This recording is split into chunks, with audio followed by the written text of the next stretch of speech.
let's review an Asics. It's been a while.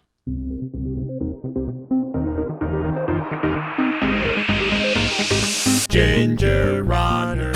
What is up, everybody? Ethan Newberry, the Ginger Runner, here for another Ginger Runner review. We hope you are staying home, that you are staying safe. We are reviewing a lot of road running shoes for obvious reasons right now. A lot of the trails here in the Pacific Northwest completely closed, no access.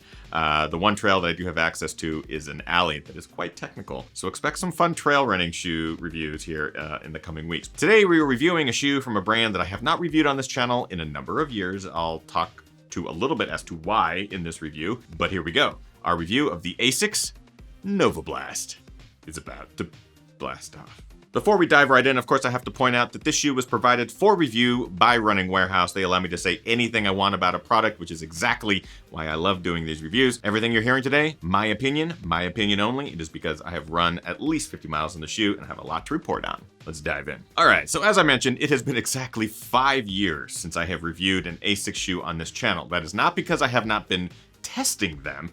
It's just because I haven't found anything from the brand that has really excited me since the 33FA, which is a very normal shoe that they put out a number of years ago, but I ran marathons in it, trained a lot in it, and loved it. It was a neutral long distance shoe that was very simple and kind of got out of the way and just allowed you to enjoy your run. But since then, I've obviously gotten into a lot of different brands, different technology, engineering, design from different manufacturers, and haven't really gone back to Asics. Now, 5 years since that last review, they're doing some fun stuff. And no, I'm not referring to the Glide Ride.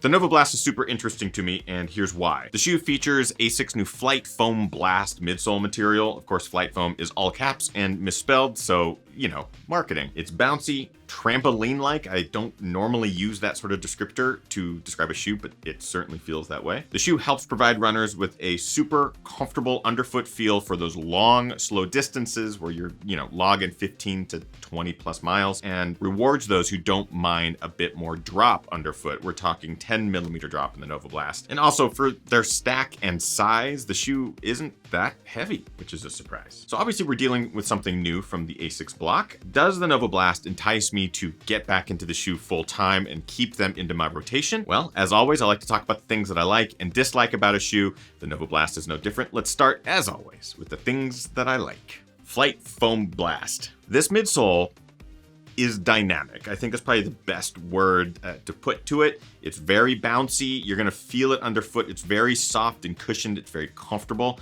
It's very reminiscent of something you would feel out of a Hoka, but even softer. So for me, it's something new, especially from Asics, to get something so soft underfoot. We're also talking in the flexibility department. So just overall, that midsole FLYTEFOAM Blast, pretty cool. I'm excited about it. Weight. The Novablast comes in just over 10 ounces in my size 11, which isn't incredibly lightweight, but it is good based off the fact that the shoe is built up.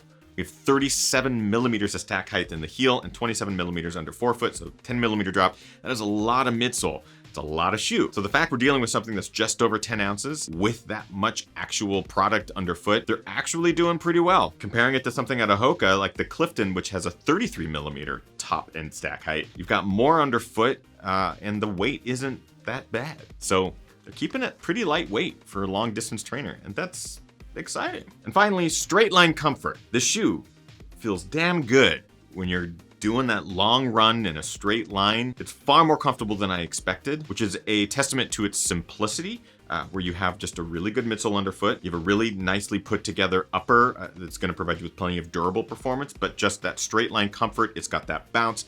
It's got that great toe off. It's moving you forward and propelling you, I think, the way the midsole is designed to do. You can't put this shoe on and say that it isn't bouncy and soft underfoot, because it has all of that. I say straight line because the second a corner comes into the equation or any sign of dodging and weaving, it's a different story, and I'll get to that in my dislikes. But just overall straight line comfort, it's a pretty damn comfortable shoe.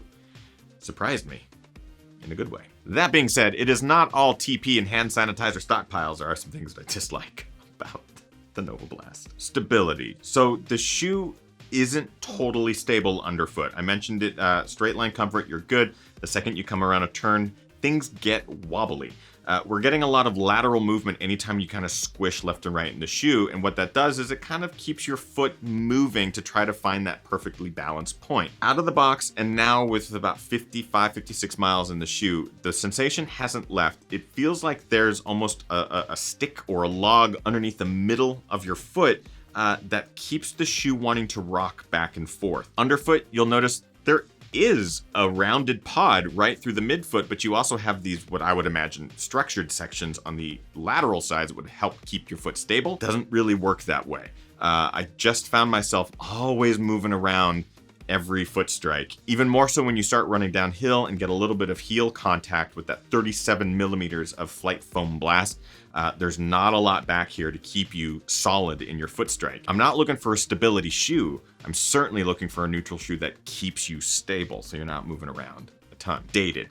And I'm referring to both technology-wise and design-wise. There's not a lot of those more modern features that you're getting out of a majority of running shoes these days, like a gusseted tongue, a not overbuilt upper, so a real light, maybe stretchy mesh. You're getting a massive drop as opposed to a more reduced drop. You have a lot of heel buildup rather than a strong heel counter or a more reduced drop. It's a narrow shoe, so you're not pulling a lot of elements around foot shape, and it's really lacking the design elements. It feels certainly dated, both in colorway and in overall design. Doesn't really sing anything new to me. The FLYTEFOAM Blast, that midsole material, that is exciting, and I'm excited to see what Asics does with it in other shoes, more reduced shoes, racing style shoes. But for now, to me, the shoe is missing some of those things that we're getting just regularly now from shoes that help the overall performance of the shoe on a multitude and variety of foots and foot shapes.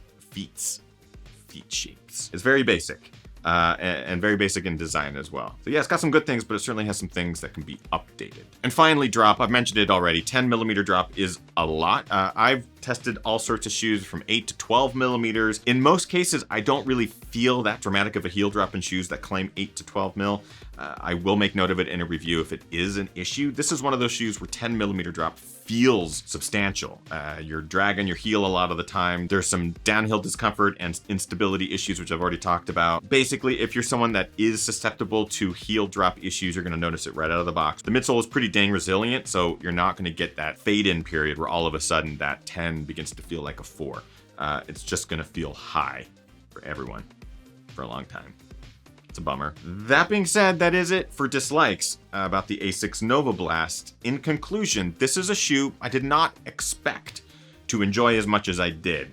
It is softer and bouncier and a pretty exciting experience in a shoe, especially from Asics, which in my experience in past shoes just have kind of lost a lot of that luster to me. This is kind of exciting. That's not to say it's not without its issues, which I've kind of pointed out in today's review, but I think a lot of people will get a kick out of this shoe for those long, slow distances where you're just trying to log the miles in comfort. You don't really care about fashion. You don't really care about many of the small details of a shoe. You just want something that will go long comfortably. This is kind of one of those kicks. It's like a big, thicker version of the 33 FA, which is exactly why I wanted to review it. Let's get more specific. Build quality. It's solid. So we're dealing with some, good standout materials, the FF Blast. The upper, while not necessarily being as streamlined or as efficient as I'd hoped, is certainly going to be durable and last you for many, many miles to come. Comfort, midsole, it's great. You're going to get a lot of bounce, very trampoline-like. The upper can be a bit abrasive. It's not as advanced as some other upper meshes that we've seen from other manufacturers. It doesn't have a ton of give, and it's certainly got lots of volume vertically, but not a lot of give horizontally, which brings me right into fit. It is a bit of a bigger shoe, so you're not going to get as solid a lockdown through the midfoot and into the toe box as you would hope for a shoe like this, but that is kind of what you would expect from a shoe that is certainly designed to fit as many feet as possible in as many circumstances as possible and just get you through your long run. Price at $130, I think that's pretty expensive. Right now, there's so many running shoes that are under that price point that will get you through 200, 300 miles in comfort. The Novablast, it's just a bit higher in the price point. I feel like you're paying a little bit extra for marketing and for the extra capitalized letters. The reality is it just feels a little steep. And finally, looks, as I mentioned, it's pretty dated. I don't think any of the other color versions get any more exciting. You're still dealing with that white midsole material, single color upper, maybe a couple flash points. Just overall, the design to me, dated. Bringing us to our final criteria. Is the Asics Novablast a buy, try, or a why?